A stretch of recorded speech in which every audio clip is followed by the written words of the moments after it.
বিসমিল্লাহির রহমানির রহিম। আসসালামু আলাইকুম ওয়া রাহমাতুল্লাহি ওয়া বারাকাতুহু। কারিগরি শিক্ষা অধিদপ্তরের পরিকল্পনা ও পরিচালনায় এবং অ্যাক্সেস টু ইনফরমেশন A2I এর কারিগরি সহায়তায় পরিচালিত ফেসবুক লাইভ ক্লাসে আমি সকলকে স্বাগত জানাই। প্রিয় শিক্ষার্থীবৃন্দ, আশা করি তোমরা সকলেই ভালো আছো এবং বর্তমান পরিস্থিতিতে সকলেই সুস্থ আছো। তো তোমাদেরকেই পবিত্র ঈদের শুভেচ্ছা জানাই। শিক্ষার্থীবৃন্দ, আমি বরাবরের মতো আজকেও তোমাদের কম্পিউটার টেকনোলজি বিভাগের চতুর্থ পর্বের ডেটা কমিউনিকেশন সিস্টেম বিষয়টি নিয়ে হাজির হয়েছি। তো বিষয় কোড 66644। আজকের ক্লাস পরিচালনায় আমি প্রকৌশলী মোহাম্মদ আব্দুল সালাম চৌধুরী, চিফ ইন্সট্রাক্টর ও বিভাগীয় প্রধান, কম্পিউটার টেকনোলজি বিভাগ, চট্টগ্রাম পলিটেকনিক ইনস্টিটিউট। তো শিক্ষার্থীবৃন্দ, আমি একটু চেক করে দেখি আমার ক্লাসটা ঠিক আছে কিনা, কানেকশন ঠিক আছে কিনা। হ্যাঁ, আমি এখানে দেখতে পাচ্ছি কানেকশন ঠিক আছে। তো শিক্ষার্থীবৃন্দ, আজকের তারিখ বাংলা বৎসরের 26 শ্রাবণ 1427 বঙ্গাব্দ, ইংরেজি বৎসরের 10ই আগস্ট 2020 খ্রিস্টাব্দ। আজ রোজ সোমবার। আজকের ক্লাস নাম্বার 12, অধ্যায় 11, অর্থাৎ আজকের বলতে গেলে সিলেবাসের একেবারে শেষ পর্যায়ে। তো আজকের আলোচ্য বিষয় কানেক্টিভিটি ডিভাইস। নেক্সট। তো শিক্ষার্থীবৃন্দ, আজকের অধ্যায় শেষেই আমরা কি কি শিখতে পারবো? নেটওয়ার্কে কানেক্টিভিটি ডিভাইসের তালিকা, অর্থাৎ বিভিন্ন নেটওয়ার্ক করতে গেলে বিভিন্ন ডিভাইসের আমরা একটা তালিকা দেখব। তারপর মডেমের ফাংশন, মডেমের প্রকারভেদ ও আদর্শ, হাব, রিপিটার ও সুইচের নেটওয়ার্কের কার্যক্রম, রিপিটার ও সুইচের গুরুত্বপূর্ণ বৈশিষ্ট্যাবলী। তারপর রাউটার ও গেটওয়ের বিভিন্ন কার্যক্রম।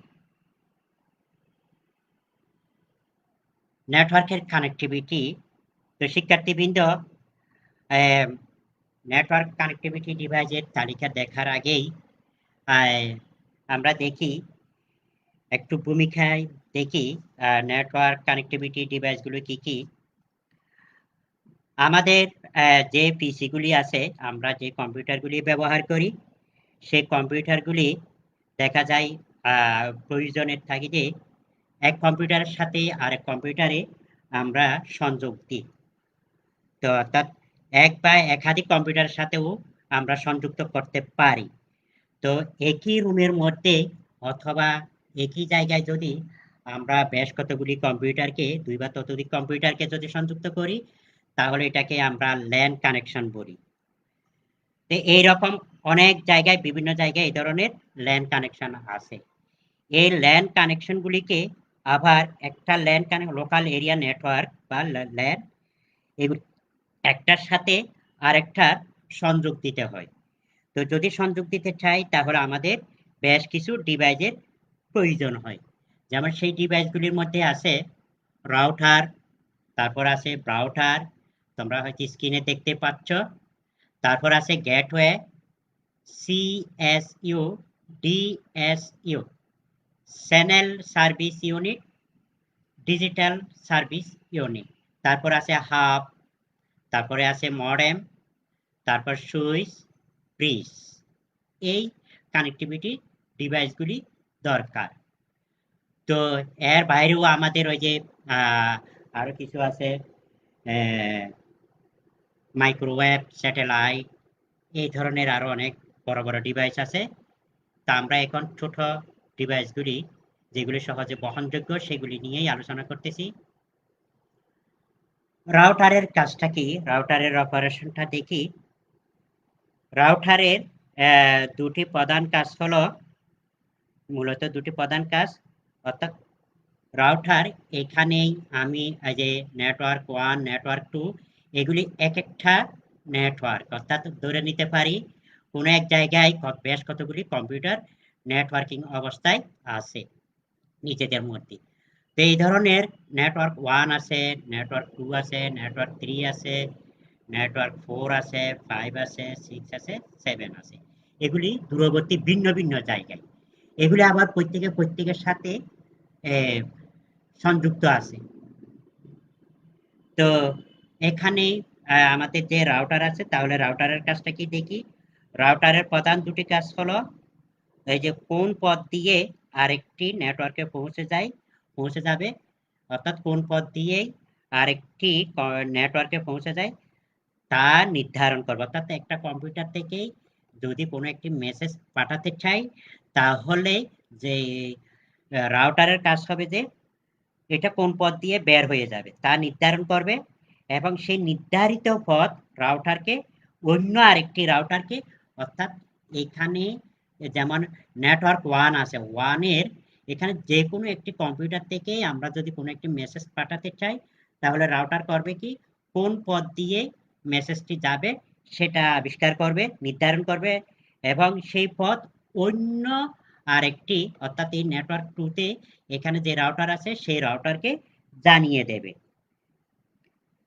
তাই এই দুই ধরনের কাজ, এই কাজগুলি করতে গেলে রাউটার দুই ধরনের পদ্ধতি অবলম্বন করে। একটা হলো স্ট্যাটিক রাউটিং, আর একটা হলো ডাইনামিক রাউটিং। তো কিন্তু যে পদ্ধতি ব্যবহার করুক না কেন, তা এটি আবিষ্কৃত বিভিন্ন পথের জন্য তথ্য জমা রাখে একটি রাউটিং টেবিলে। তো ওরা যে স্ট্যাটিক, এই যে আমরা রাউটার একটি মেসেজ পাঠানোর সময় এই যে দুটি পদ্ধতি, একটা স্ট্যাটিক রাউটিং আর একটা ডাইনামিক রাউটিং। তো যে পদ্ধতি ব্যবহার করুক না কেন, বিভিন্ন পথের জন্য জমা রাখে রাউটিং টেবিলে, তথ্য জমা রাখে, বিভিন্ন পথের তথ্যগুলি জমা রাখে একটা রাউটিং টেবল নামে একটা টেবল থাকে, সেই টেবলের মধ্যে তথ্যগুলি জমা রাখে রাউটার।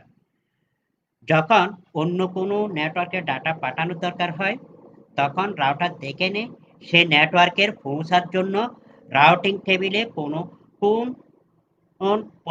কোনো পথ উল্লেখ করা আছে কিনা সেটা আগে দেখে নেবে রাউটিং টেবিল।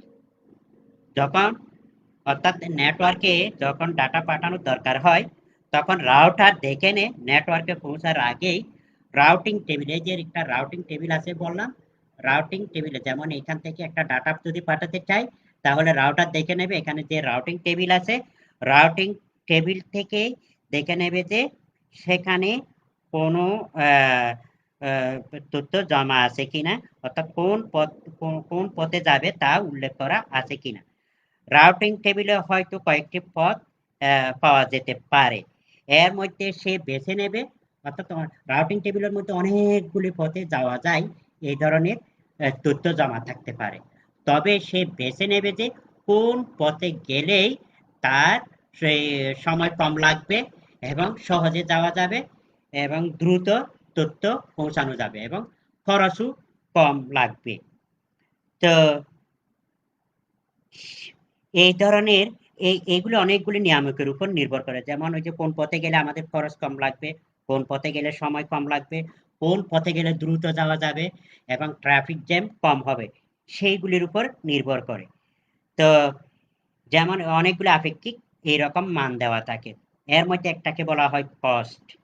যে পথে কস্ট কম সেই পথটি রাউটার বেছে নেয়। যেমন মনে করি এখান থেকে নেটওয়ার্ক 1 আছে, নেটওয়ার্ক 1 থেকে যে কোনো একটি মেসেজ এখানে নেটওয়ার্ক 5 এ আমি পাঠাতে চাই, ইচ্ছা করলে নেটওয়ার্ক 1 থেকে এটা নেটওয়ার্ক 2, 3 এবং হয়ে 5 এ আসতে পারে।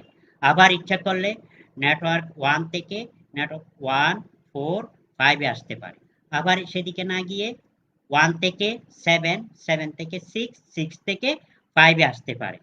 আমাদেরকে দেখে নিতে হবে কোন পথটি দ্রুত যাওয়া যাবে। যেমন এখানে দেখা যাচ্ছে স্লাইডের মধ্যেও শিক্ষার্থীবৃন্দ তোমরা দেখতে পাচ্ছ নেটওয়ার্ক 1, 4, 5 এটা হয়ে গেলে দ্রুত যাওয়া যাবে এবং খরচও কম হবে। ইচ্ছা করলেই আবার 1 2 4 এই যে 6 এই যে 5 এভাবেও আসতে পারে। এদিক থেকে ঘুরে আসলে সময় অনেক বেশি লাগবে, খরচও বেশি পড়বে। যেমন আমরাও যে কোনো জায়গা থেকে এক জায়গা থেকে আরেক জায়গায় দূরবর্তী কোথাও যেতে চাইলে হয়তো দেখা যায় অনেক সময় অনেকগুলি পথ থাকতে পারে, তখন আমরা বেছে নিই কোন পথে গেলে আমার খরচও কম লাগবে, সময়ও কম হবে, এই ধরনের পথটি আমরা বেছে নিই। এটা হলো রাউটারের।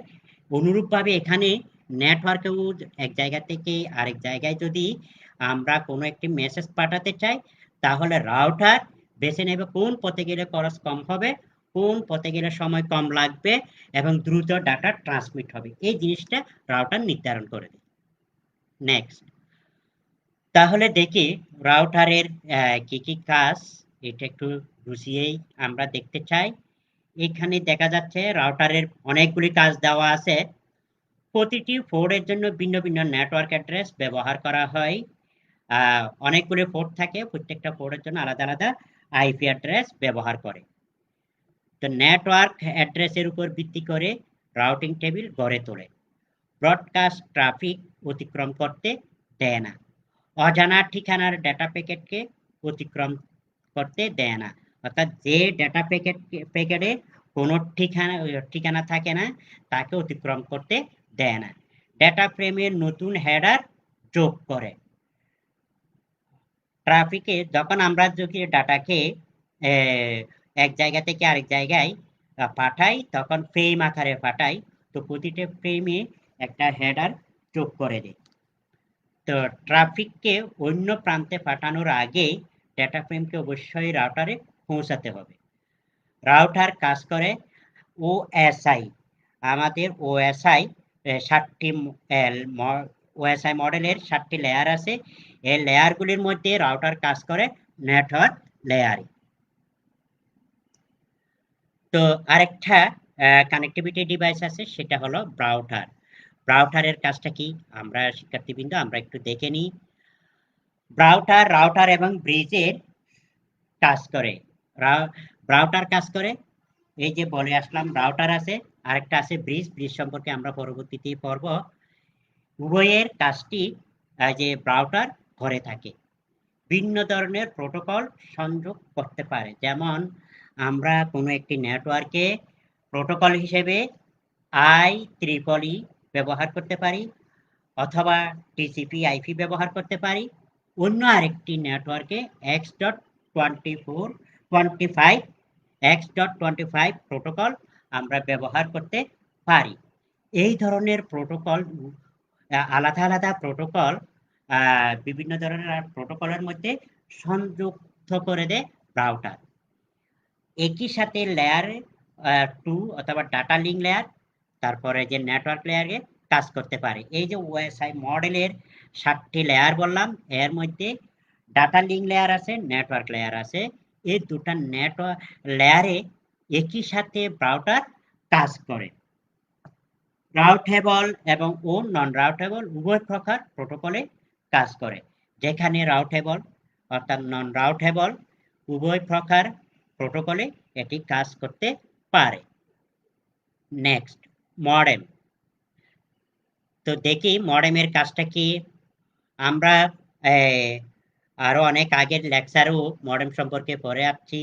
যেহেতু এটি একটি আবার এখানকার নেটওয়ার্ক কানেক্টেড ডিভাইস হিসেবে কাজ করে, সেই হিসেবে এখানে সংক্ষিপ্তভাবে মডেমের কাজটি তুলে ধরা হলো।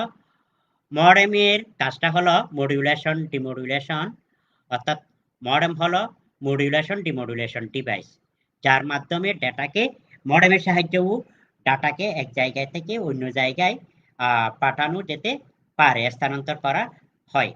অর্থাৎ আমরা যদি ইন্টারনেটে যদি কানেকশন নিতে চাই, তাহলে আমাদের কম্পিউটারে একটি মডেম দরকার হয়। যেমন আমরা মোবাইলের সাহায্যেও কম্পিউটারে যে কানেকশন নিতে পারি, এবং আমাদের মোবাইল ডিভাইসেও ইন্টারনেটের কানেকশন নিতে পারি। মোবাইলটাও অনেকটা মডেমের কাজ করে থাকে, মডেমের মতো কাজ করে থাকে, অর্থাৎ মডিউলেশন ডিমডুলেশন করে থাকে। তো মডিউলেশন জিনিসটা কি? মডুলেশন হলো ডিজিটাল ডেটাকে অ্যানালগ সিগন্যালে রূপান্তর করার প্রক্রিয়া। অর্থাৎ এই যে এখানে একটা চিত্রের সাহায্যে দেখানো হচ্ছে, এইখানে আমি একসাথে বলে ফেলি, এই যে এখানের যে কম্পিউটার আছে এই কম্পিউটার থেকে এটা একটি সোর্স কম্পিউটার, অপর প্রান্তে আছে একটি ডেস্টিনেশন কম্পিউটার। তো এই কম্পিউটার থেকে কোনো একটি মেসেজ এই কম্পিউটারে পাঠানো হবে। যদি পাঠাতে চাই কম্পিউটার যে মেসেজটি পাঠাবে সেটা কিন্তু ডিজিটাল আকৃতির মেসেজ, তো এটা সিগনালে পরিণত হবে, ডিজিটাল সিগনালে পরিণত হবে।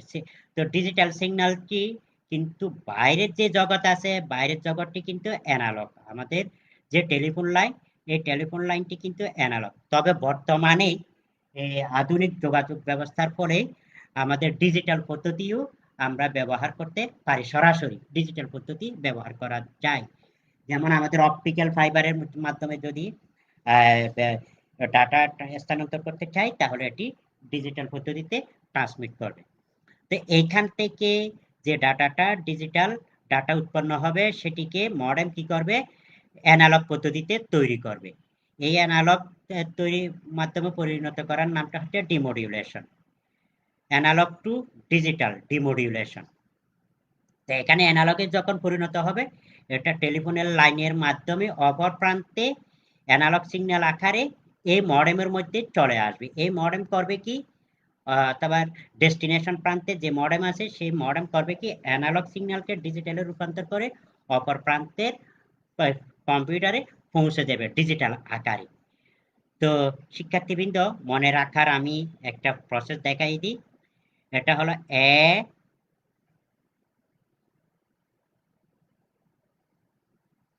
D D, A D D. এখানে এডিডি আমি মনে রাখার জন্য বলতেছি, অ্যানালগ টু ডিজিটাল, অর্থাৎ অ্যানালগ সিগন্যালকে ডিজিটাল ডাটায় রূপান্তর করার প্রক্রিয়াটা হচ্ছে ডিমোডিউলেশন। আর বিপরীত প্রক্রিয়ায় হবে ডিজিটাল ডাটাকে অ্যানালগে পরিণত করার নামটা করাটাই হচ্ছে, এই যে এখানে লেখা আছে ডিজিটাল ডাটাকে অ্যানালগে প্রক্রিয়াটা হচ্ছে modulation. Analogue to digital demodulation, ADD, এই জিনিসটা মনে রাখলে মনে থাকবে মডেমের কাজটা কি। তা আমরা পরবর্তীতে যাই মডেমের কাজ ও সুবিধা। তা আমরা আগে পড়ে আসছি মডেম এক জায়গা থেকে আরেক জায়গায় ডাটা স্থানান্তর করে, অর্থাৎ অ্যানালগকে ডিজিটাল, ডিজিটালকে অ্যানালগ পদ্ধতিতে রূপান্তর করে। তো মডেম মূলত এই যে দুটি কার্য সম্পাদন করে এটা আমরা আগেই বলে আসছি।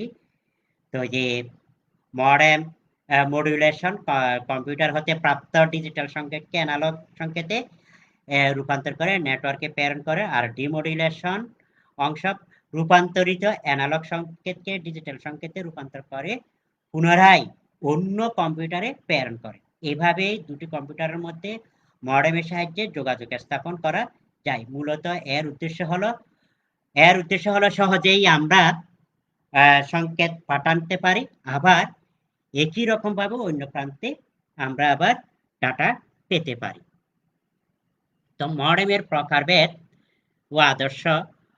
তো সংযোগের উপর ভিত্তি করে দুই ধরনের মডেম বিদ্যমান, একটা হলো এক্সটার্নাল মডেম আর একটা হলো ইন্টারনাল মডেম। তো এই দুটি মডেম কি কি ধরনের আমরা দেখে নিই এবং কাজটাও কি দেখে নিই।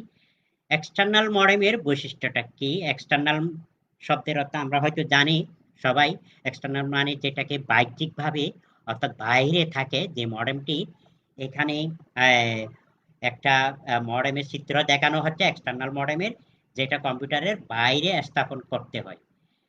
এক্সটার্নাল মডেম বক্স আকৃতির, এটি একটি স্বাধীন হার্ডওয়্যার, এটা একেবারে স্বাধীন, এটার সাথেই কোনো ইয়া থাকে না, অন্য কোনো কম্পিউটারের সাথে একেবারে ফিক্সড করা সংযুক্ত থাকে না, ফিক্সড ভাবে সংযুক্ত করা থাকে না, এটি সহজে বহনযোগ্য। শিক্ষার্থীবৃন্দ আমি একটু দেখে নিই সংযোগ ঠিক আছে কিনা।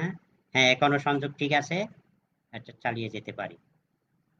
টেলিফোন লাইন মডেমের সাথে সংযুক্ত থাকে, এই মডেমের সাথে কম 1 ও COM 2 এর সাথে সংযুক্ত থাকে। তবে বর্তমানে এই এক্সটার্নাল মডেম ইউএসবি পোর্টের সাহায্যেও সংযুক্ত করা যায়। COM1 COM2 আগেকার দিনে যে এক্সটার্নাল মডেমগুলি ছিল সেগুলি সংযুক্ত করতে হতো, বর্তমানে আমরা ইউএসবি পোর্টের সাহায্যে সংযুক্ত করতে পারি। তো এই এক্সটার্নাল মডেমের কিন্তু নিজস্ব পাওয়ার সাপ্লাই দিতে হয়, অর্থাৎ বৈদ্যুতিক সংযোগ দিতে হয়। এই মডেম প্রয়োজন অনুসারেই সংযুক্ত করতে পারি এবং স্থানান্তরও করতে পারি। তো এটা যেহেতু এক্সটার্নাল মডেম, এটা একটু কস্টলি। তো ইন্টারনাল মডেম অনেকটা দেখতেই ল্যান কার্ডের মতো। আমরা এখানে দেখতে পাচ্ছি এই যে একটা চিত্রে, এই যে একটা অনেকটা ল্যান কার্ডের মতো, অর্থাৎ এটার সাহায্যেও আমরা ল্যান কানেকশন দিতে পারি বলতে গেলেই একেবারে। তো এটিকে মাদারবোর্ডের অর্থাৎ কম্পিউটারের ভিতরে মাদারবোর্ডের সাথে PCI স্লটে সংযুক্ত করতে হয়। ইন্টারনাল মডেমের টেলিফোন ডেকের সাথে টেলিফোন লাইন সংযুক্ত থাকে। তো RJ11 টেলিফোন লাইনে সংযুক্ত থাকে, আবার টেলিফোন লাইনের থেকে আমরা ইন্টারনেট সংযোগ নিতে পারি এবং টেলিফোনের কথাও বলতে পারি। এদের নিজস্ব কোনো পাওয়ার সাপ্লাই নাই। এদের কোনো নিজস্ব পাওয়ার সাপ্লাই নাই, না থাকার কারণটা হচ্ছে আমরা যে এই ইন্টারনাল মডেমটাকে মাদারবোর্ডে সংযুক্ত করি, মাদারবোর্ড থেকে সামান্য পরিমাণে বৈদ্যুতিক পাওয়ার দরকার হয়, সেটা মাদারবোর্ড থেকে পাই। তো এটি সার্বক্ষণিক মাদারবোর্ডের সাথে সংযুক্ত থাকে। এটাকেও যে যদি আমরা নড়াচড়া করতে চাই তাহলে কম্পিউটার থেকে মাদারবোর্ড থেকে খুলে অন্য কোনো কম্পিউটারে আমরা সংযুক্ত করতে পারি। তো এটা সাধারণত একটু খরচও কম। তো মডেম আবার ডেটা ট্রান্সমিশনের কার্যক্রমের উপর ভিত্তি করে মডেম দুই ধরনের হয়ে থাকে। একটা হলো অ্যাসিঙ্ক্রোনাস মডেম আর একটা হলো সিঙ্ক্রোনাস মডেম। তো অ্যাসিঙ্ক্রোনাস মডেম তৈরি হয় সাধারণত টেলিফোন লাইনের সাথে কম্পিউটারের সংযুক্ত এবং তথ্য বিনিময়ের জন্য এই অ্যাসিঙ্ক্রোনাস মডেমটা কাজ করে। অর্থাৎ আমরা যদি টেলিফোন লাইনের সাহায্যে যদি আমরা ইন্টারনেট কানেকশন নিতে চাই তাহলে অ্যাসিঙ্ক্রোনাস মডেমটাই ব্যবহার করতে হবে। তো অ্যাসিঙ্ক্রোনাস কমিউনিকেশন পদ্ধতিতে ডাটাকে বাইট আকারে স্থানান্তর করতে পারি। ডাটা প্রেরণের শুরুতে স্টপ বিট এবং প্রেরণের শেষে একটি এটা হবে স্টার্ট বিট। ডাটা প্রেরণের শুরুতেই আমরা একটি স্টার্ট বিট, এখানে ভুল হয়েছে, এটা স্টার্ট বিট হবে, স্টার্ট বিট, এবং প্রেরণের শেষে একটি স্টপ বিট প্রেরণ করা হয়। অ্যাসিঙ্ক্রোনাস পদ্ধতিতে উপাত্ত কখন প্রেরণ করা হলো কম্পিউটার সেই বিষয়ে হিসাব রাখে না বা এটি সমন্বয়ের কোনো ব্যবস্থা থাকে না।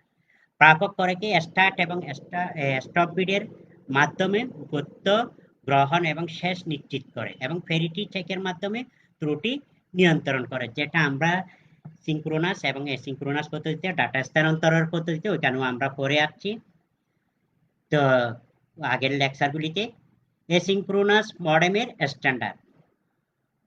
তো কম্পিউটার যোগাযোগ ব্যবস্থায় ব্যবহৃত সরঞ্জাম সমূহের স্ট্যান্ডার্ড নির্ধারণ একটি গুরুত্বপূর্ণ বিষয়।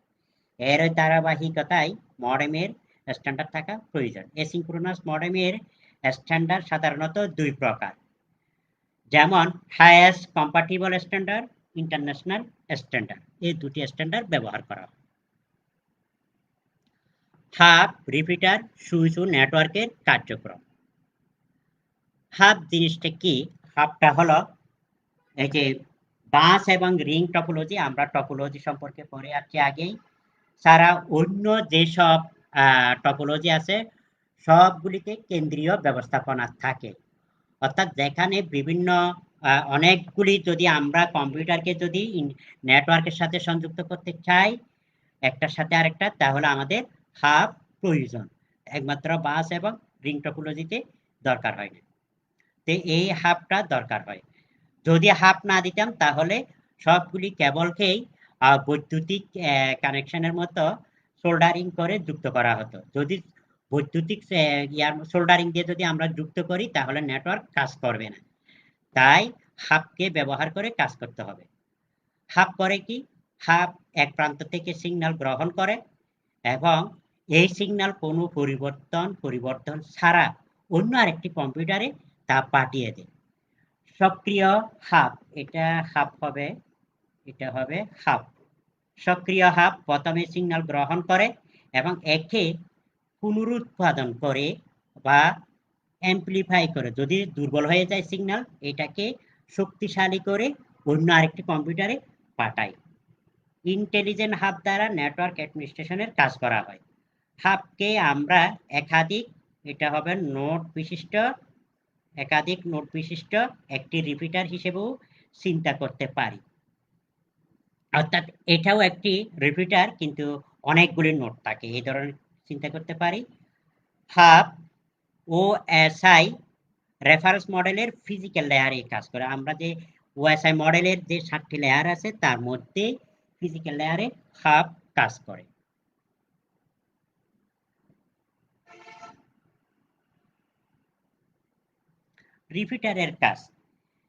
রিপিটারের কাজটা কি আমরা শব্দের অর্থ থেকেই আমরা বুঝতে পারি। রিপিটারের সোজা কাজটা হলো প্রধানত রিপিট করা। অর্থাৎ কোনো একটা সিগন্যাল যদি দুর্বল হয়ে যায় সেটাকে রিপিট করে অন্য প্রান্তে পাঠানো। এখানে দেখি বর্ণনার মধ্যে সিগন্যাল বিভিন্ন মিডিয়ায় ট্রান্সমিশনের সময় অ্যাটেনুয়েশনের কারণে সিগন্যাল ক্রমশ দুর্বল হতে থাকে। নির্দিষ্ট দূরত্ব অতিক্রম করার পর এটির অস্তিত্বই লোপ পায়। তো অস্তিত্ব লোপ পাওয়ার আগেই সিগন্যালকে অ্যাম্প্লিফাই করার প্রয়োজন হয়। এই রকম সিগন্যালকে অ্যাম্প্লিফাই করার জন্য রিপিটার ব্যবহার করা হয়। অর্থাৎ আমরা যে কথা বলতেছি এই কথাগুলি কিন্তু নির্দিষ্ট দূরত্ব পর্যন্ত যাবে, এরপরে এটা দুর্বল হয়ে যাবে এবং শোনা যাবে না। তো এটার জন্য আমাদের রিপিটার দরকার। রিপিটার করে কি, এটাকে রিপিট করে বা অ্যাম্প্লিফাই করে আবার শক্তিশালী করে অন্য জায়গায় পাঠিয়ে দেয়। রিপিটার ইনকামিং সিগন্যালকে অ্যাম্প্লিফাই করে শক্তি বাড়িয়ে দেয় এবং বেশি দূরত্বে পাঠানোর ব্যবস্থা করে। তো আরেকটা কাজ হলো ইনকামিং সিগন্যালে যদি কোনো অনাকাঙ্ক্ষিত শব্দ অথবা নয়েজ থাকে তাহলে সেটাকে ফিল্টারিং করে বাছাই করে, অর্থাৎ অনাকাঙ্ক্ষিত সিগন্যালকে বাদ দিয়ে মূল সিগন্যাল যেগুলি সেটাকে হুবহু, অর্থাৎ কোনো ধরনের পরিবর্তন না করে এটাকে ডুপ্লিকেট করে একটি সিগন্যাল তৈরি করে। তারপর এই সিগন্যালকে পুনর্গঠন রিকনস্ট্রাকশন করে নির্দিষ্ট যেখানে পাঠাতে হবে সেখানে পাঠিয়ে দেয়। একটি রিপিটার 2 বা ততোধিক নেটওয়ার্ক সেগমেন্টকে সংযুক্ত করে। নেটওয়ার্কের আওতাধীন কম্পিউটারসমূহের ডাটা আদান প্রদানের অতিক্রমযোগ্য দূরত্ব বাড়িয়ে দেয়। অর্থাৎ যতটুকু যেখানে পাঠানোর দরকার সেখানে পাঠানোর ব্যবস্থা করে দেয় রিপিটার ব্যবহার করে সংযুক্ত কম্পিউটার সংখ্যা বাড়ানো যায়। তো এইখানে রিপিটার যেহেতু অনেকটা সুইচের মতো অথবা হাবের মতো, রিপিটারে আমরা ইচ্ছা করলো, যেমন এই যে অনেকগুলি এরকম ঘর থাকে, তো এখানে আমরা ইচ্ছা করলে অনেকগুলি কম্পিউটার আমরা যুক্ত করতে পারি। তো রিপিটার দুটি ভিন্ন ধরনের নেটওয়ার্ক সেগমেন্টকে সংযুক্ত করতে পারে, অর্থাৎ ভিন্ন ভিন্ন দুটি ল্যান কানেকশনকেও যুক্ত করতে পারে। সুইচের কাজটা হলো কি, সুইচটা কি? নেটওয়ার্ক সুইচকে বলা হয় বহু পোর্ট বিশিষ্ট কম্পিউটার নেটওয়ার্ক ডিভাইস যা তথ্যকে আদান প্রদান করতে সাহায্য করে। বাইরে থেকে সুইচ দেখতে হাবের মতো হলেও একটি ভিন্ন পদ্ধতিতে নেটওয়ার্কের ক্লায়েন্টের মধ্যে ডেটা আদান প্রদান করে।